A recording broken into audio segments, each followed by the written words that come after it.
হনুমানজিকে কি বরদান দেওয়া হয়েছিল? মনে করা হয় তাকে অমৃতত্ব, অষ্টসিদ্ধি ও অপরাজেয় শক্তির বরদান দেওয়া হয়েছিল। বিভীষণকে কি বরদান দেওয়া হয়েছিল?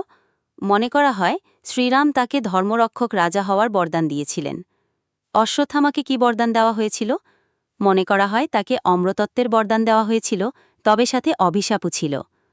অর্জুনকে কি বরদান দেওয়া হয়েছিল? মনে করা হয় ভগবান শিব তাকে পাশুপতাস্ত্র প্রদান করেছিলেন। মার্কণ্ডেয় ঋষিকে কি বরদান দেওয়া হয়েছিল?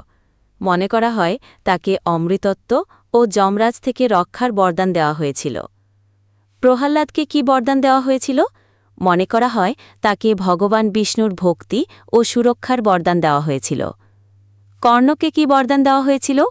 মনে করা হয় তাকে জন্মের সময়ই দেহে কবচকুণ্ডল নামক ঐশ্বরিক বরদান মিলে গিয়েছিল। পরশুরামকে কি বরদান দেওয়া হয়েছিল? মনে করা হয় তাকে শিবজি অমোঘ পরশু বা কুঠার প্রদান করেছিলেন। এরকম ভিডিও পেতে গেলে চ্যানেলটাকে সাবস্ক্রাইব করুন।